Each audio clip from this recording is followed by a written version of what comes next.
미국과 한국, 세계 각 지역에서 오늘의 미국 듣고 보고 계시는 분 안녕하십니까? 강희신입니다. 왜 이렇게 오늘 어색하죠? 의식하는 거예요. 카메라를, 저의 아이폰 카메라를 의식하는 겁니다.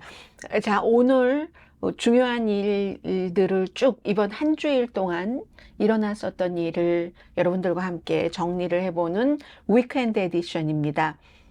먼저 한국의 사위라고 하는 레리 호건 전 메릴랜드 주지사가 결국 이제 대선하고는 아무런 관련 없는 연방 상원 의원에 출마한다 하는 발표가 있었고요. 그리고 이번 주에 제일 중요한 이슈는 바이든 대통령에 대한 특별검사, 한인 로버트 허 특별검사의 기밀 서류를 어떻게 취급했느냐에 대한 발표인데, 이건 하루가 지나면서 특별검사에 대해서도 이게 적절했어? 부적절했어? 부적절했다가 조금 많은 것 같은 그런 느낌. 그리고 트럼프 전 대통령 연방대법원에서 아직 판결이 나진 않았지만 이 사람이 1월 6일 의사당 폭동 사건, 뭐 반란이라고도 부르는 그 사건에 대해서 한 일 때문에 대선 후보로 출마할 자격이 있는 거야, 없는 거야? 이 부분에 대해서도 제가 정규방송 시간에 미처 다 전해드리지 못했었던 디테일, 그러니까 다른 사람들이 많이 알고 있는 여기까지보다 조금 한 단계 올라갔다고 할까요? 좀 더 내려가서 깊어졌다고 할까요? 그런 부분들을 전해드리겠고, 경제도 좀 정리를 해야 되고요. 역시 블라디미르 푸틴과 터커 칼슨의 인터뷰에 대해서는 위크엔드 에디션 시간에서의 깊이 정도까지는 준비를 했고요.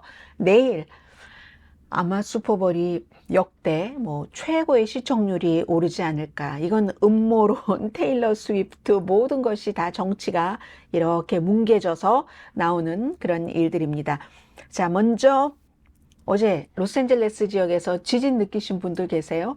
저는 낮 1시 47분이었는데 보통 주말이면은 혼자 레스토랑에 많이 갑니다. 그 시간에 이 컴퓨터 들고 레스토랑에 가서 1층이었기 때문에 별로 못 느꼈거든요. 엄마한테 전화가 왔던가요? 제가 걸었던가요? 아무튼 그래서 지진이 난 것을 알았었고, 그 지진으로 무슨 큰 피해는 없는 것 같습니다. 그런데 진앙지가 말리부에서 아주 가까운 그런 곳이었기 때문에 말리부의 레오 카리오 스테이트 비치 많은 분들이 가시는데, 거기서 북동쪽으로 2.5마일 뭐 자동차 타고 휙 뭐 한 2분이면 가잖아요. 그래서 많은 분들이 막 비디오 보니까 그쪽 지역에 살고 계시는 분들은 뭔가 움직이고 떨어지고 하는, 벽에 금이 가고 강아지들은 깜짝 놀라고 하는 그 정도였다고 하네요. 그리고 이제 몇 초 전에 안드로이드 폰이나 아이폰으로 경고를 받으신 분들이 상당히 많고요. 코리아타운에서도 지진이 일어나기 3, 4초 전에 저는 경고 못 받은 것 같은데요. 그리고 이제 하와이 섬에서도 그 앞바다에서 진도 5.7의 지진이 발생해서 하와이에 살고 계신 분들 뭐 섬 전체에 강한 진동이 느껴졌다면서요. 아무튼 이런 일은 있었지만 다행히 하와이에도 쓰나미 경고는 없이 지나갔다는 것. 이게 이제 어제 오늘의 미국이 끝나고 나서 단발적인 뉴스고요. 레리 호건, 메릴랜드의 공화당의 주지사지만 메릴랜드가 굉장히 민주당적인 주인데도 공화당 주지사가 인기가 많았고, 다만 임기 제한으로 이제 그 자리에서 재선까지 하고 물러났고, 지금은 아니 공화당이니까 인기가 좋은 주지사니까 트럼프 전 대통령을 대신해서 뭔가 나오지 않을까, 이런 루머들이 많이 있었는데 어제 확실하게 정리를 했습니다. 메릴랜드주의 벤 카딘이라는 연방 그 민주당 상원의원 자리죠. 그 자리를 내가 가지고 오겠다. 이렇게 하니까, 그렇지 않아도 민주당이 2024년도 연방 상원에서 자리를 지키기 다수당 굉장히 어려운데 또 하나의 이제 변수가 될 것 같고요. 역시 본인이 늘 강조를 했던 것처럼 좀 온건한 어조로, 내가 무슨 정치 극장 출신이 아니에요. 그러니까 과격하게 막 인기 영합주의로 하는 그런 사람이 아니라는 얘기죠. 그래서 정치 공연예술학교 출신이 아닙니다 라고 얘기를 하고 있고, 양당 모두에 맞서는, 그리고 항상 이 당이 옳고 항상 이 당이 옳고 내가 속한 당만이 옳고 하는 그런 게 아닌, 그리고 우리 중 누구도 모든 답이나 모든 권한을 한 당에서 다 갖고 있지 않다. 이런 걸 인식하는 지도자가 절실하게 필요합니다. 저희입니다 하는 얘기겠죠.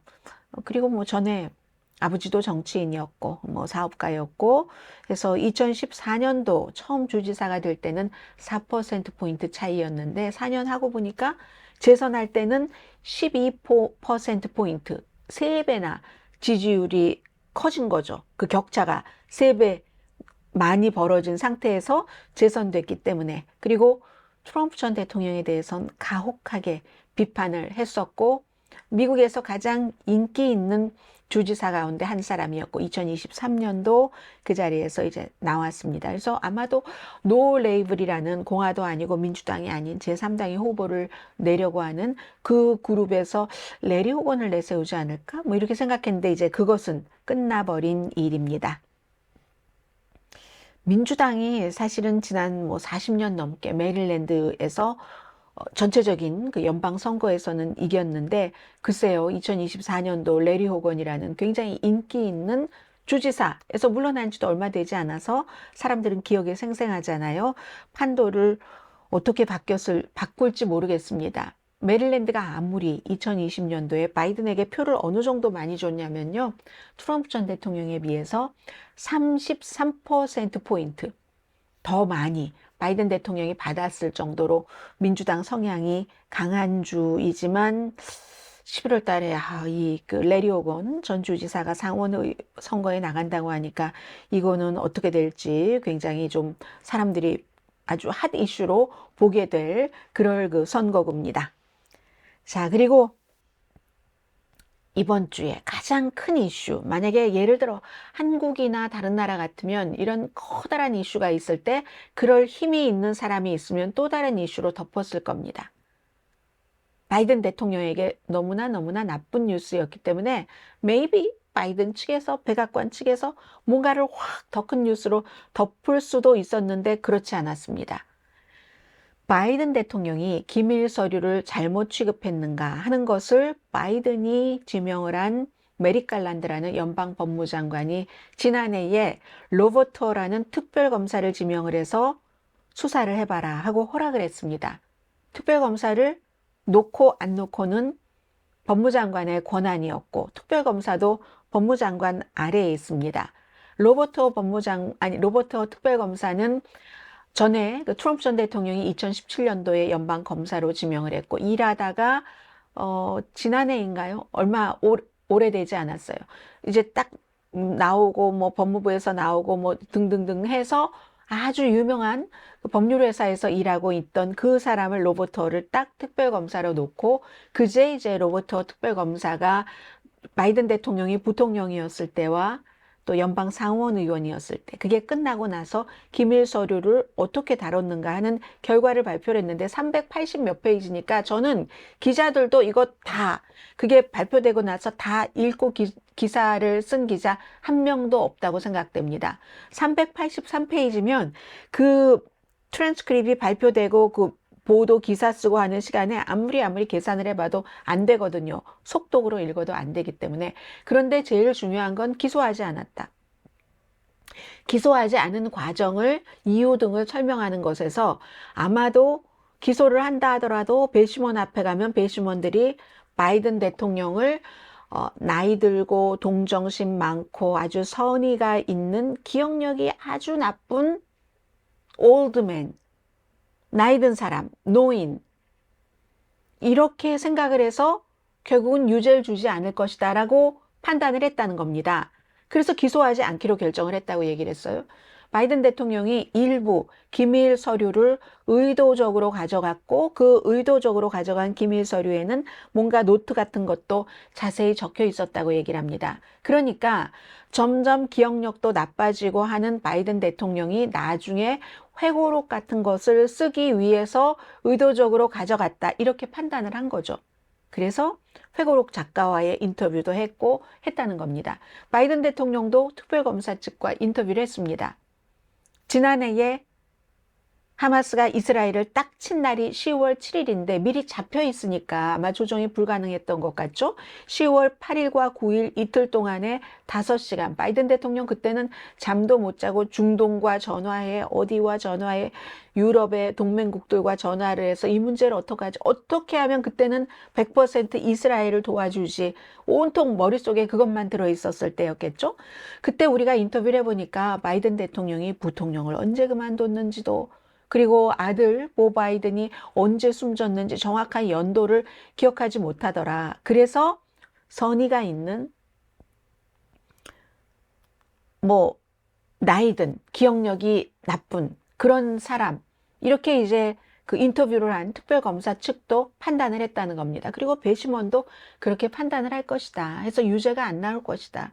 우리는 그러므로 기소하지 않는다. 나머지는 또 비의도적으로 부주의해서 가져갔을 수도 있고 그러면 여기서 시사만평을 하나 보시겠습니다. 특별검사가 로버트 하닝 검사예요. 이 로스앤젤레스 쪽에서 아주 좋은 사립학교 나오고 하버드 대학교에서 영어를 공부했습니다. 그리고는 이제 다시 캘리포니아주에서 스탠포드에서 법대를 졸업하고 아주 보수적인 연방 대법관 아래서 뭐 서기도 하고 윌리엄 랭키스트 같은 분 그랬는데 이 로버트 허가 빨간 색깔을 던져주잖아요. 트럼프 전 대통령에게 바이든 메모리 루즈라는 붉은 고깃 덩어리를 팍팍 던져주는 겁니다. 맛있는 고깃 덩어리를 먹어라 하고 이게 이제 이 시사만평인데 그러나 로버트 허 특별검사는 왜 기소하지 않고 바이든과 트럼프의 기밀 서류를 다루는 것이 무엇이 차이가 있는 것은 또 분명히 얘기를 했습니다. 이 점은 제가 수없이 여러분들께 말씀드렸습니다. 트럼프는 더 의도적으로 더 많이 기밀 서류들을 더 중요한 걸 가지고 갔고 달라고 해도 나 없다고 거짓말치고 숨기려고 했고 파기하려고 했고 등등 그렇게 버티다가 결국은 영장까지 발부가 되고 소환장 나오고 이런 것과 바이든 대통령은 본인이 발견을 해서 이걸 알리고 더 조사를 해주세요 해서 조사한 결과 이러이러한 것들이 나왔다. 특히 의도적으로 가지고 간 기밀 서류는 나중에 이제 책도 쓰고 내가 옳았다 하는 걸 증명하기 위해서 버락 오바마가 2009년도에 아프가니스탄의 미군 파병을 늘리려고 했고 나는 그거 늘리면 안 된다라고 했는데 오바마가 내 말, 바이든 당시 부통령의 말을 듣지 않고 그렇게 했다. 이제 이 관련된 한 200페이지의 서류를 막 메모와 함께 가지고 나왔다는 거잖아요. 이걸 이제 그것은 어쨌든 그런 점도 있지만 대부분은 비의도적으로 그랬고 해서 기소를 하지 않는다고 결정을 했지만 기억력이 없다. 그렇지 않아도 기억 문제로 굉장히 여기저기서 얻어맞고 있는데 고깃덩어리를 턱턱 던져주고 있다. 그래서 결국은 나이와 정신건강 바이든 대통령이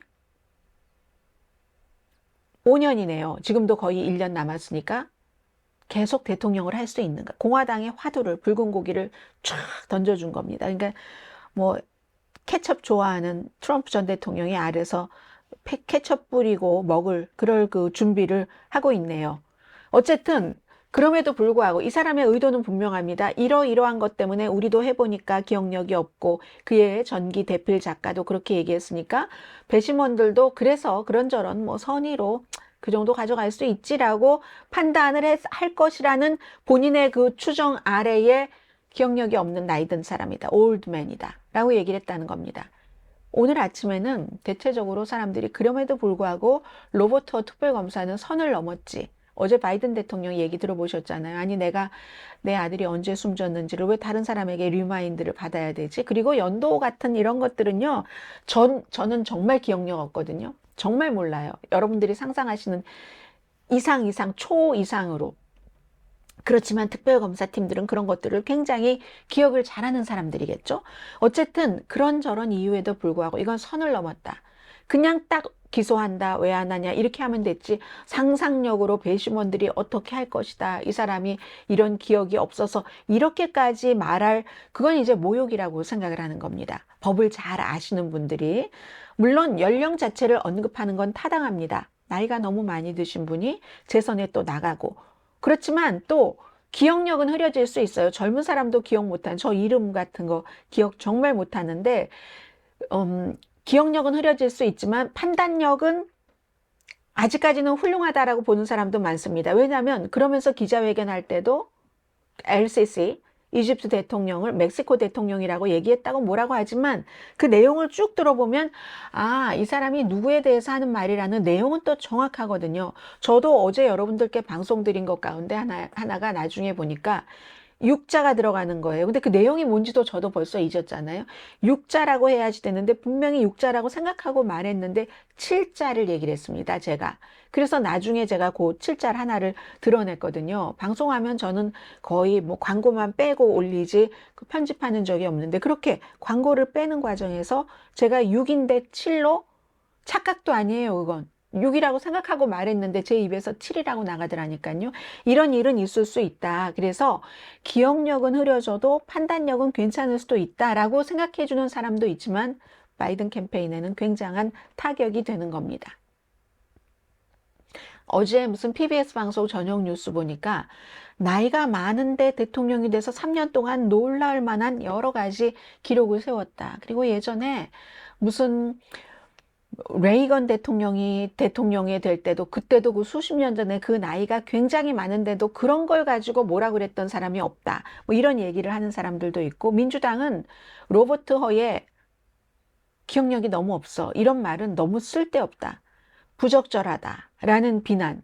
카멜라 해리스 부통령은 어제 정치적인 목적에 의해서 그런 말을 했다고 생각합니다. 그 사람이 공화당이니까. 뭐 공화당에 많은 기부를 하고 있으니까 로버트 특별검사가 아무튼 그런 일들이 있었다는 것 말씀을 드리고요. 자 해서 그리고 나서 그걸 막 비난하는 방송하는 사람들 제시 워터스 팍스의 터커 칼슨 후임자 45살이거든요.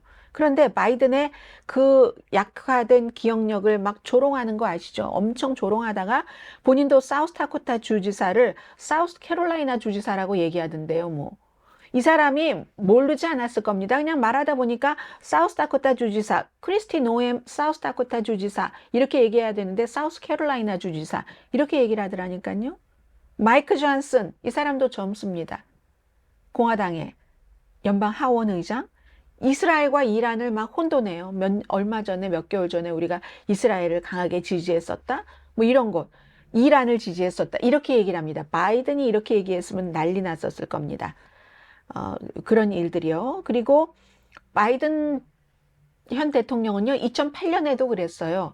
보통 우리가 전당대회 할 때 제일 하이라이트가 대통령 후보를 소개를 하는 거죠. 그게 이제 먼저 소개를 받은 부통령 그 후보가 바이든이었으니까 자랑스러운 그 유나이티드 스테이츠 오브 아메리카의 그 대통령 후보인 버락 오바마를 소개합니다. 해야지 되는데 그런 후보인 버락 아메리카를 소개합니다. 이 사람이 몰라서 그랬겠어요.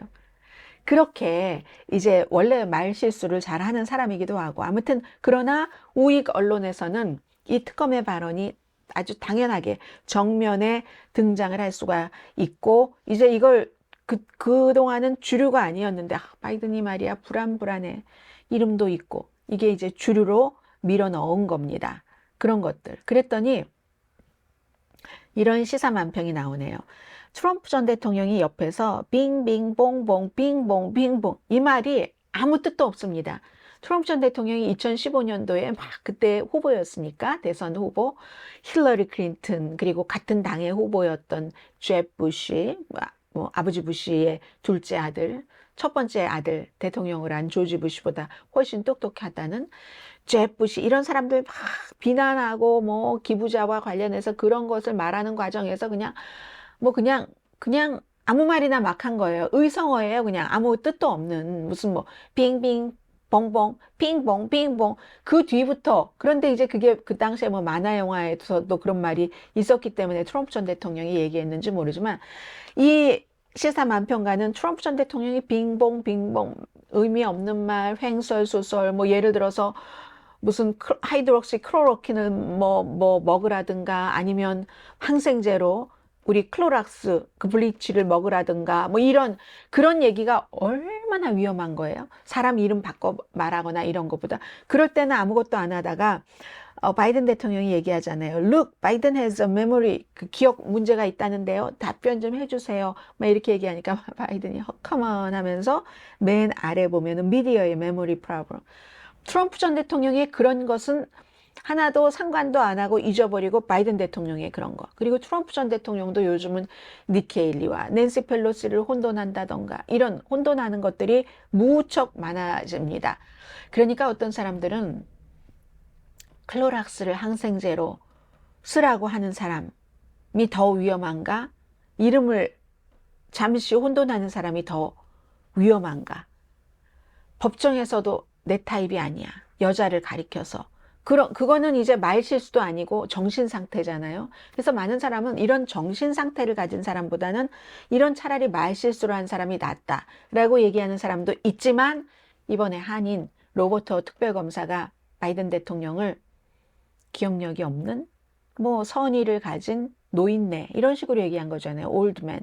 이렇게 말한 것은 선을 넘었다라고 생각하는 사람들이 이제 늘어난다는 것 전해드립니다. 바이든에겐 조금 현재로선 치명타예요. 네. 그리고 트럼프 전 대통령이라고 다 좋은가? 그런 건 아니죠. 트럼프 대 앤더슨, 이 사실은 이 법에는 모든 법에는 이름이 있잖아요. 콜로라도주에서 트럼프 전 대통령을 대통령이 될 자격이 없다. 1월 6일 의사당 폭동 사건을 주도한 본인은 현장에 없었지만 그런 혐의로 해서 뭐 투표용지에서 이름을 내리려고 하는 게 이제 결국은 연방 대법원까지 갔잖아요. 이건 수정헌법 14조 3항 반역자는 공직자가 될 수 없다. 그 공직자가 누구냐가 문제죠. 이 시사만평을 보시면 그때 예전에 이제 이런 것들이 만들어졌을 때 우리 이제 뭐 선조들이 얘기를 하네요.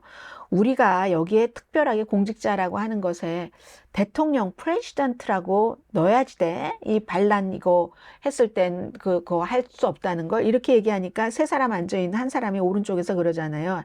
에이, 설마 유권자들이 그런 반란을 일으킨 사람을 대통령으로 뽑을 만큼 어리석겠어? 풀리쉬 하겠어? 하면서 그건 늘을 넣을 이유도 없는 거지 했었다는 것을 상기합니다. 그러나 연방 대법관들의 판단은 그렇지 않은 것 같아요. 그 자체가 당시에 남북전쟁이 있은 뒤에 뭐 남북연합, 그러니까 노예가 계속 있어야지 된다 하는 그런 생각을 가진 사람들을 그 로컬 정치에서 일하지 못하도록 만든 게 수정헌법 14조 3항이니까 이건 대통령과는 관련이 없다. 이렇게 연방 대법관들은 심지어 카탄지 브라운 잭슨이라는 진보 중에 진보인 대법관도 그렇게 얘기를 했고요, 법정에서.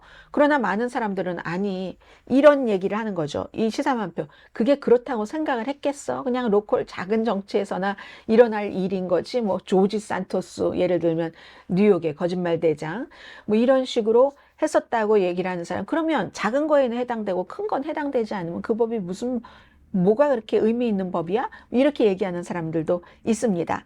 그런데 기본적으로는요, 연방 대법원은 본인들이 이 대통령이 될 사람을 정하는 이거는 이제 사법부잖아요.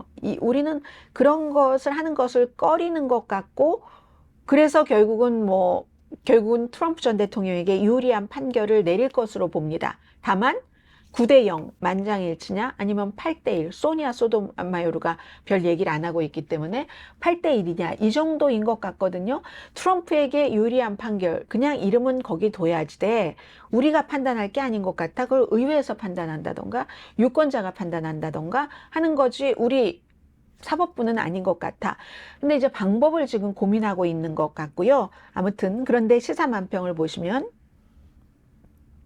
9명인데 왜 10명이 있는가? 맨 앞에가 클래런스 토마스죠. 그 뒤에 있는 사람이 지니 토마스입니다. 클래런스 토마스의 와이프. 아주 그 마가 운동 열심히 하고 선거는 부정선거였어 하면서 남편이 연방 대법관인데도 막 여기저기 애리조나 정치인들에게 전화를 걸어서 저거 바이든 인준하면 안 된다고 운동했고 했었던 그 지니가 그 뒤에 이제 있고요. 빨간 모자를 쓴 사람이 5명이네요. 6명이 아니라 마가 모자를 쓴 사람이죠. 위에 맨 왼편부터 보면 에미 코니 베러 같고 그 옆이 브렉 캐버나우 같고, 그 다음이 이제 뭐 나머지 세 사람인 거죠. 사무엘 얼리또, 또 누가 있죠? 사무엘 얼리또 하고, 사무엘 얼리또 하고 또 누구죠? 닐 고서치네요. 닐 고서치. 그리고 중앙에는 콜로라도, 이게 이제 대통령 이거 가능한가? 투표용지에 올리는 거 아닌가? 마가 모자를 쓰지 않은 사람이 한 사람 있죠. 가운데에 대법원장 존 로버츠. 이제 이런 시사만평을 보이고 있는데, 아마 이제 판사들은 2시간 동안 이 청문회 하는 것, 이제 논고를 양쪽 것을 다 들어보고 나서는 콜로라도라는 주정부 자체가 누가 대통령이 되느냐, 그런 후보 자체를 아예 그 길을 막는 것은 아니라고 보고 있고, 아마도 그날의 그 법정의 분위기를 보면은요, 의회가 해야지 된다고 생각하는 것 같다라고 보는 사람들이 많거든요. 그런데 의회가 결정권이 있다? 나중에 이거 아주 문제가 되는 겁니다. 왜 문제가 되냐? 의회가 결정권이 있으면 이렇게 해서 만약에 트럼프 전 대통령이 투표용지에서 이름이 삭제되지 않고 대통령이 됐어요. 의회가 대통령을 인준하는 과정이 있잖아요. 그 인준하는 과정에서 의회가 또 11월 달에 선거를 해서 민주당이, 특히 하원이 다수당이 됐어요. 지금 숫자가 차이가 별로 안 나죠. 그러면 트럼프 도저히 안 되겠어 하고 의회의 권한이 있다는 형태로 연방대법원이 판결문을 쓰고 판결을 하면 의회가 트럼프의 이 인준을 안 할 수도 있다는 겁니다. 그럼 거기서 끝나는 게 아니에요. 그렇게 되는 경우 그 순위가 부통령에게로 넘어가게 되겠죠. 그런데 만약에 조지아주의 마조리 테일러 그린이라든가, 아니면 뉴욕의 뭐 앨리스 그 스테파닉이라든가, 둘 다 여자네요. 이런 사람들이 부통령 후보가 돼서 같이 정말 부통령이 됐다면 미국은 트럼프보다도 더 황당한 마조리 테일러 그린, 때로는 아니면 눈에 보이게 아부에서 권력욕이 굉장히 강해 보이는 앨리스 스테파니, 이런 사람이 대통령직을 할 수도 있다는 그런 그 위험천만한 일이 또 있을 수 있다는 겁니다. 그러려면 차라리 카멜라 해리스가 좀 나은 거 아니야? 좀 뭔가 얄밉기는 해도, 이렇게 생각하시는 분들이 계시겠죠. 그래서 시사만평을 보시면요, 어느 게 최악인가? 마가는 막 좋다고 하지만 트럼프 전 대통령도 이제는 마구 사람 이름들을 혼돈하잖아요. 니키 헤일리하고 낸시 펠로시를. 중간에는 혼돈하는 게 임마누엘 마크롱과 프랑스와 미테랑, 프랑스 대통령들을 혼돈하는 게 난가? 아니면 맨 오른편에는 유권자네요. 바이든과 트럼프 사이에서 이렇게 해서 뭐가가 잘못됐었을 때 투표장에 있네요. 무엇이 최악인가? 이런 시사만평까지 나옵니다. 그 다음에 이번 주에 아주 중요한 일들이 많았지만 하나만 딱 꼽으라면 이민개혁, 포괄적인 이민개혁은 아니고 국경안이라고 말씀드리죠. 그것과 그 공화당이 굉장히 원했었던 것이고, 또 민주당이 원했던, 공화당의 부분도 원했던 우크라이나와 이스라엘을 지원하는, 이스라엘 지원은 공화당 엄청 원하고요. 이걸 이제 같이 포함해서 하는 것을 이제 공화당이 상원에서도 그랬고, 상원에서는 초당적인 안까지는 만들었는데 트럼프가 다시 한번 통과시키지 마, 내가 대통령이 될 때까지 그거 하면 안 돼, 이렇게 얘기를 하고 나니까 하원에서도 스물스물 뒤로 물러나고, 아니 상원에서도, 하원에서는 그래? 상원에서 통과시켜서 가지고 와봤자 우리 안 해줘, 이렇게 돼버린 거잖아요. 이건 뭘 얘기를 하냐면, 그동안 그렇게 국경이 위험하다 해서 결국은 공화당이 주장을 했고, 민주당은 그걸 강하게 어떤 이민 정책을 하고 싶진 않지만 우크라이나도 지원해야 되고 하니까 그걸 협상을 해서 받아들였는데, 막상 받아들이고 나니까 공화당은 받아들일 것이라고 생각을 안 한 거죠. 그 다음에는 날마다 12월 달에 32만 명이 왔는데도 불구하고 그냥 트럼프가 대통령 되면 그때 하지, 1년 동안 또 이걸 내버려 두겠다는 얘기입니다. 그래서 누군가는 진실이 국경을 통제한다는 것보다는 본인들이 권력을 잡는 걸 훨씬 중요하게 생각하는 사람들이구나 하는 건 보여줬고, 또 하나는 하원 의장 마이크 존슨 통제 불능이구나, 하원 의원들을 통제하는 거. 미치 매커넬 상원 원내대표도 본인도 이 사람은 이스라엘을 지지하고 우크라이나 지지하는 걸 좋아합니다. 그러니까 이거 이렇게 해서 우리 초당적으로 민주당과 무당파와 합쳐서 하자 했는데 막상 공화당의 다른 의원들을 통제하기 불가능한 거죠. 그리고 그런 안을 초당적으로 만든 무슨 민주당의 머피 의원, 뭐 무당파인 뭐 시네마 의원이라든가 아니면 뭐 또 공화당의 그 랭크포드 의원들도 다 동료 의원들을 통제하기에 불가능한 겁니다. 그럼 유일하게 누가 통제를 할까요? 공화당은 오로지 트럼프가 통제합니다. 신호를. 선거철이니까 국경 그냥 어수선하게 내버려둬. 그래야 바이든이 욕먹고 바이든에게 사람들이 그렇지 않아도 경제와 이민을 가장 중요한 국내 이슈로 생각하는데 내가 당선되는데 도움이 될 거잖아 하고 이런 시사만평이 나오는 거죠. 꼭두각시를 하원에서는 이제 이 마이크 존슨이 하고 트럼프의 꼭두각시이기도 하고 또 내부적으로는 그 공화당 의원들을 전혀 통제하지 못하는 마이크 존슨, 트럼프가 통제합니다. 공화당은. 그리고 트럼프에게 굴복해서 사람들 머릿속엔 지금 트럼프만 들어있는 것 같아요. 마치 트럼프처럼 생각까지 합니다. 여기 딱 시사만평이 헤이, 굉장히 뭐 얘기하다 보면 어떤 사람이 막 앉아서 막 기도하고 있잖아요. 보니까 하원 의장이네요. 하우스 스피커 존슨, 마이크 존슨. 그러니까 뒤에 오는 사람이 야, 굉장히 신앙이 깊구나 라고 얘기를 해요. 근데 보니까 기도를 어디다가 대고 합니까? 촛대 세워놓고 트럼프 전 대통령에게 기도하는 그 사람이 마이크 존슨. 이런 겁니다. 그래서 지금 트럼프 뜻대로 다 가는데 국내만 그런 게 아니라 해외적으로도 마찬가지예요. 트럼프, 터커 칼슨 이런 사람들이 공화당의 머릿속을 완전히 블라디미르 푸틴 쪽으로 이렇게 놓는 거죠. 국경 통제안 뿐만이 아니라 블라디미르 푸틴이 그 일리가 있어. 그 사람이 그렇게 말하는 데는 일리가 있고 우크라이나를 침공한 미국도 잘못했지 왜 나토에 가입을 하려고 해서 등등. 국가는 국가가 결정하는 거죠. 우크라이나라는 국가가.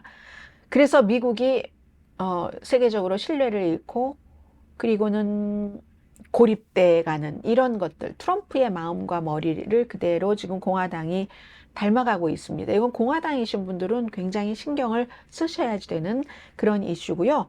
그리고 이번 주에 연방 대법원에서는 이제 그 콜로라도주의 이름을 올리느냐 마느냐. 그게 이제 콜로라도주뿐만이 아니라 다른 주까지 번져나갈 수 있으니까 이런 것들이 이제 결정을 하겠죠.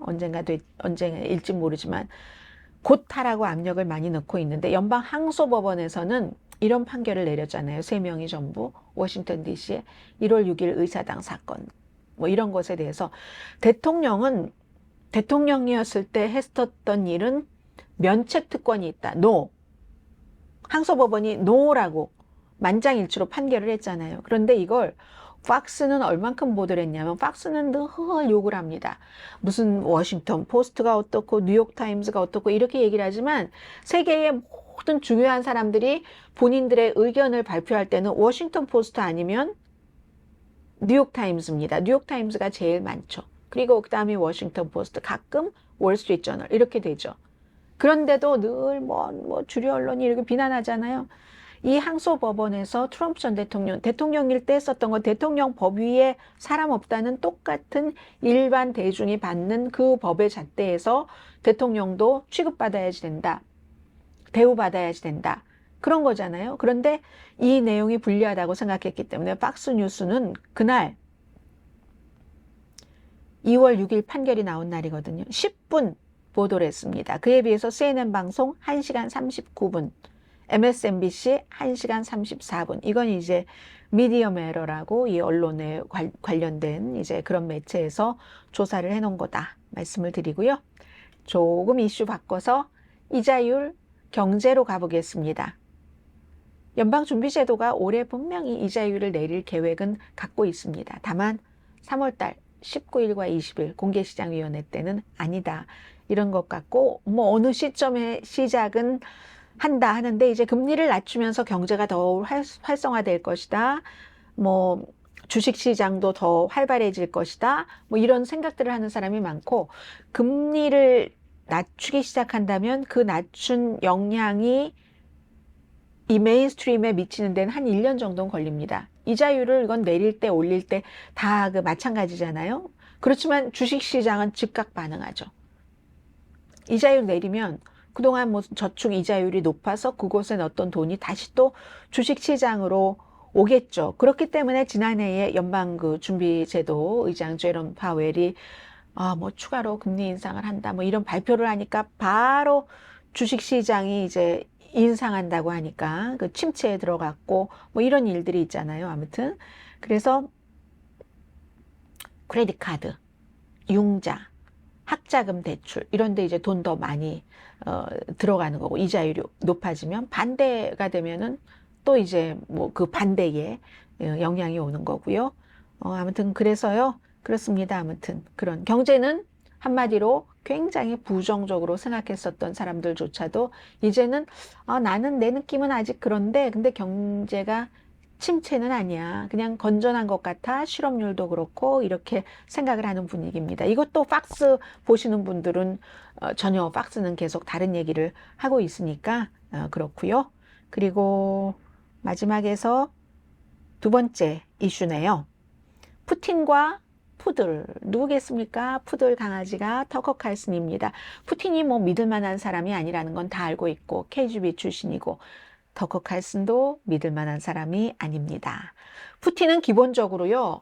일부 우익에서 푸틴을 왜 좋아하냐면 이 박스 같은 데서 많이 그렇게 보도를 해서 그런데 그런 일부 우익이 거의 백인 우월주의가 많고 푸틴도 마찬가지예요. 민족 백인 우월주의 성향이 있고 그리고 기독교 뭐 성향 그 파 자체는 다르지만 기독교 백인 기독교 민족주의자 이 성향이 미국의 우파와 비슷한 겁니다. 그리고 터거 칼슨은요. 트럼프 때문에 유명해진 사람이에요. 터거 칼슨 저는 정말 아기처럼 어렸을 때 CNN 방송에서부터 막 나비 넥타이 메고 잘 봤는데 별로 인기 없었어요. 막 열심히 그냥 튀어보려고 그때는 나비 넥타이 메고 이랬다가 또 CNBC로 가도 별로 잘 안 됐어요. 팍스로 가서도 언저리에서 이렇게 돌다가 빌 올라인리 팍스가 그렇게 좋아했고 팍스에 돈을 엄청 벌어줬지만 여자 문제가 너무 심각해서 그동안 숨기면서 팍스에서 다 돈으로 물어주고 했었던 것이 드러나서 빌 올라인리가 해고가 됐죠. 그리고 나서 그 뒤에부터 터커 칼슨이 유명해진 겁니다. 빌 올라일리라는 수십 년 동안의 그 사람의 자리를 차지하면서 그렇게 하려면 자극적이 될 수밖에 없었겠죠. 그리고 그때 트럼프가 등장을 했고 트럼프와 손을 잡아서 유명해진 사람이 박스의 터커 칼슨입니다. 그러다가 방송에선 트럼프를 칭송하고 뒤로는 트럼프를 아유 저런 그지 같은 인간 뭐 이런 식으로 조롱하고 하는 것이 박스가 도미니언 보링 시스템이라는 그 투표 기계 회사와 소송을 당해서 하는 과정에서 다 드러났잖아요. 션 해니티도 그랬고 로라인 그램도 그랬고 다 그래서 그 사람들 돈벌이 하는 거예요. 그 앞에서 방송하면서 이렇게 얘기한다는 게 본인들이 뭐 진실 추구다 이런 게 아닌 겁니다. 그래서 이제 그런 것들이 드러나고 MMO하고 박스가 터커 칼슨 킵하는 것보다 버리는 게 이득이겠다 싶으니까 버렸잖아요. 저는 금요일 날 그 방송을 기억합니다. 금요일에 터커 칼슨이요. 뭐 다시 보자고 하고 갔어요. 월요일에 나올 것처럼. 그런데 그 사이에 잘렸죠. 그래서 본인의 이제 새로운 것을 하니까 또 자극적으로 해야지 뭐가 나오잖아요. 푸틴을 찾아간 겁니다. 그리고 푸틴도 전쟁 시작하고 나서 서방 세계 언론과 하나도 인터뷰를 하지 않았습니다. 다 거부해요. 서방 세계에서 러시아계도 많잖아요. 뭐 유수한 그런 매체들에서 다 거부. 왜냐하면 무서우니까. 그런 사람들이 러시아에 대해서 너무 잘 알고 러시아어도 완전히 잘하고 푸틴이 뭐라고 거짓말을 하면 그 자리에서 조목조목 다 반박해서 푸틴이 도망갈 자리가 없게 만들 만한 사람들이 감히 푸틴에게 인터뷰를 하자고 요청을 하는 겁니다. 다 거부했어요. 터커 칼슨만 오케이. 왜 그렇게 했어요? 그래서 푸들이라고 얘기를 하는 겁니다. 푸틴이 터커 칼슨과 인터뷰를 한 이유는 뻔한 겁니다. 터커 칼슨이 아무런 도전을 안 할 것이고 본인에게 못 할 것이고 모르니까 터커 칼슨이 이분 살았어도 깊이 있게 러시아 언어는 뭐 전혀 모를 거고 아는 사람이 아니잖아요. 그러니까 뻔한 거잖아요. 자유 통로로 본인이 하고 싶은 말 2시간 동안 하는 거. 이 인터뷰도요. 2월 6일 날 하고 2월 이틀 뒤 온라인으로 이제 공개가 됐잖아요. 시사만평 보시겠습니다. 다른 서방 미디어 퍼스널리티들은 다 당신 아래에 있어 하고 보여주잖아요. 그러니까 또 터커 칼슨 이거 막 자랑하잖아요. 내가 해냈다. 딴 사람들은 이런 거 도전도 안 하고. 왜요? 푸틴이 택한 거예요. 조종하기 쉬우니까. 다른 사람들은 그렇게 했던 사람들 감옥에 갇혀 있잖아요. 왼편에 월스트리트저널 기자로서 일하다가 푸틴 인터뷰한 것도 아닌데. 보리스 존슨은요, 영국의 전 총리는요, 터커 칼슨 반역자라고 얘기를 합니다. 푸틴은 뻔한 거짓말을 너무 많이 했고, 만약에 관심이 있으셔서 2시간을 다 들어보신 분이라면, 저도 2시간 다 들어보지 못했거든요. 근데 가장 뻔한 거짓말은 부분만 들어도 나오는 겁니다. 러시아가 아니라 폴란드가 1939년도에 나치와 히틀러와 합작을 했다고 얘기를 하잖아요. 그런 거짓말이 어디 있어요. 그리고 그 본인이 우크라이나 전쟁을 하게 된 것은 CIA가 지원을 해서 쿠데타를 하고 그 우크라이나 안에서 그래서 시작된 전쟁을 막기 위해서 간 거다. 이 말이 돼요? 터커 칼슨 한마디도 안 했습니다. 거기에 대해서. 그리고 우크라이나 정부 또 우크라이나 대통령 볼로디미르 젤렌스키가 나치 이데올로기를 퍼뜨린대요. 이건 잘 알려진 거잖아요. 전부터 이렇게 얘기를 했죠. 그걸 또 러시아 사람들 바보도 많아요. 똑똑한 사람도 많지만 믿어요. 푸틴의 말을. 볼로디미르 젤렌스키 부모가 주이시입니다. 그리고 또 이런 말 할 때도 아무 말도 안 했어요. 대꾸 안 했습니다. 터커 칼슨은 미국 정부가 선출된 지도자에 의해서 통제되는 게 아니라 뭐 중앙정보국의 그림자 정부, 이게 다 딥스테이트 막 이런 음모론이잖아요. 그렇게 통제된다는 이런 음모론을 얘기를 했습니다. 그랬더니 이 음모론에 대해서 터커 칼슨이 그래서 뭐 CIA에 있는 뭐 그런 사람들이 그렇게 된다는 얘기시죠? 이렇게 얘기하니까 푸틴이 yes? 이렇게 얘기를 했거든요. 그리고는 개인적으로 무슨 뭐 알렉세이 나발리 푸틴에게 반발하는 그런 사람 막 독국물 줘서 살해하려고 했다가 뭐 독일에 가서 치료하고 살아나고 감옥에 지금 갇혀 있고 이런 사람에 대해서는 입도 뻥끗 안 했습니다. 다만 에반 게르슈코비치 월스트리트저널에 아까 그 갇혀 있었던 그 젊은 기자에 대해선 키드 어린이라고 얘기를 하면서요. 그 사람 정식으로 파견돼서 취재했었던 사람이에요. 그런데 뭔가 푸틴이 거슬리는 일을 하니까 감옥에 가둔 것이고 1년쯤 됐습니다. 거기에 대해서만 석방할 뜻이 있냐니까 없다고 그랬어요. 그러니까 터커 칼슨이 그 키드 어린아이 아니냐 하면서 그 어린아이가 뭐 당신들 러시아 법은 위반했을지 모르지만 뭐 그 슈퍼 스파이는 아니지 않느냐 그렇게 얘기하면서 석방을 하는 게 맞지 않느냐 이런 식으로 얘기를 했거든요. 월스트리트저널이 바로 반박을 합니다. 아니 에반이 법을 어겼다고 이렇게 스스로 그렇게 얘기를 한 터커 칼슨 정말 수치스럽네 이렇게 얘기를 하고 터커 칼슨도 다 알고 있는데 그게 말이 돼? 터커 칼슨은 기자 출신 아니지만 기자들은 그걸 기자들이 할 일을 한 거야. 거기서 이런저런 보도에 대해서 굉장히 법을 지키고 법에 따라서 했다고 본인도 얘기를 했고요. 그런 기자인데 즉시 석방되는 게 맞지 무슨 러시아 법을 위반했느니 어린이니 키드라고 표현을 했어요. 어린이니 뭐니 이렇게 얘기를 하는가. 저널리스트가 저널리즘을 시행하는 것은 범죄가 아니다. 이런 것, 부당하게 지금 체포된 거다.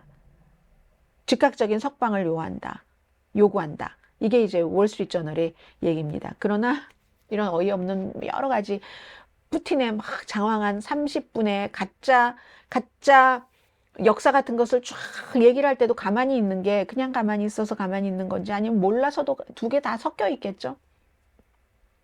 그런 어이없는 인터뷰인데도 터커 칼슨에게 도움은 되겠죠. 기본적으로. 그리고 저는 우크라이나 전쟁에서 러시아에 대해서 제일 싫은 건 뭐냐면요. 어린아이들을 납치해 가잖아요. 어떻게 그 나름대로의 그런 그 역사관과 여러 가지가 있겠죠. 러시아라는 나쁜 그 사람이 지금 집권하고 있는 곳에서 나오는 전쟁 정책으로는. 그런데 암만 그래도 그렇죠. 어린아이들을 수천 명을 납치해 가지고 가서 그걸 재교육을 시키잖아요. 우크라이나 나쁘다. 러시아에 너희는 동화돼야지 된다. 어린아이들을. 그런데 예를 들어 탈북자들을 중국에서 누군가가 구해내는 것처럼 그런 어린아이들을 구해내려고 열심히 일하는 세계에 훌륭한 사람들이 많습니다. 그런 분들이요, 조용히 은밀히 또 그런 어린아이들을 인터뷰를 하기도 하거든요. 전 그게 제일 나빠요. 어떻게 어린아이들을 납치를 해가지고 가서 러시아로 데리고 가서 그걸 교육을 시킵니까? 지금이 21세기예요. 그런데 이런 전쟁이 옳은 전쟁이라고 푸틴이 맞다고 생각하시는 분들도 옳지 않습니다. 네. 자, 그리고 내일은 뭐죠? 슈퍼볼. 굉장히 대단한 슈퍼볼이 될 수도 있는데 테일러 스위프트가 본인의 애인이 나오는 지금 이제 그 경기에 등장을 할 것인가? 트래비스 켈스. 여기에 대해서 테일러 스위프트가 비행기 시간으로는 된대요. 일본에서 공연 마치고 올 수는 있는데 지금 음모론자는 이거잖아요. 이 두 사람은 테일러 스위프트와 트래비스 켈스는 연인이 아니고 다만 바이든을 공식 지지하기 위해서 꾸민 거다. 그래서 캔사스 시티 칩스가 경기를 잘해서가 아니라 조작을 해서 슈퍼볼까지 올라가서 샌프란시스코 49어스와 지금 겨루게 되는 거다. 이런 얘기를 지금 하고 있는 거잖아요. 아무튼 내일 텔레비전 시청률은 엄청 높아질 것이고, 그래서 이 두 사람이 바이든을 당선시키기 위한 심리전의 자산으로 쓰이고 있다는 거잖아요. 그 심리작전의 사이업에, 사이 오퍼레이션의 그 뭐 약자 이렇게 딱 해가지고요. 야, 근데 원래 이제 이런 음모론은 늘 있죠. 뭐 예를 들어 아직도 엘비스 프레슬리가 살아있다던가, 투팩 샤커도 그 랩 하는 사람도 뭐 살아서 뭐 쿠바 어디에 있다면서요. 뭐 이런 식으로. 맙 머레이도 뭐 어떻게 뭐 복제가 돼서 어디에 있다는 이런 여러 가지 그 누군가를 좋아하는 그런 사람들은 그렇게라도 해서 뭐 너무 허망하니까 뭐 이런 것도 있지만 이거는 완전히 정치랑 연관이 돼서 음모론이 된 것이기 때문에 그냥 단순한 유명인에 대한 숭배에서 나온 음모론과는 조금 다르죠. 그리고 이런 음모론은 보통 사람은 안 믿죠. 그렇기 때문에 상식적일 이유가 없습니다. 보통 모든 사람에게 이해될 필요도 없고, 그냥 본인들에게만 좋은 건데, 이번에는 막 집단 최면 같은 거죠. 근데 이번에는 이게 대통령 선거와 연결이 되니까, 미국에서 예전에 냉전 시대부터 뭐 찰리 채플린도 막 힘들었었고, 연예인들이 너무 블랙리스트가 있었잖아요. 그 당시에는. 그래서 아무튼 그런데 트럼프 전 대통령이 들어오고 나서 정치와 이런 연예와 음모를 그 쇼비즈니스 경계를 완전히 무너뜨려 버렸죠.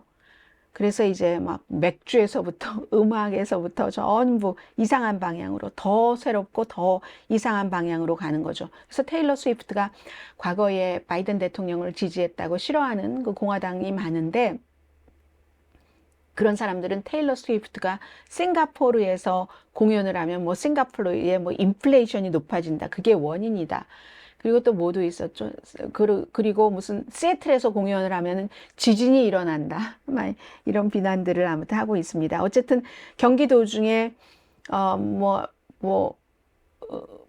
무엇이 나올지 정말로 테일러 스위프트가 무슨 바이든을 지지하게 될지 어떨지 그리고 만약에 본인들이 지금 주장했었던 것이 다 사실이 안 되잖아요. 그럼 또 다른 설명을 붙입니다. 이게 설명을 찾아내요.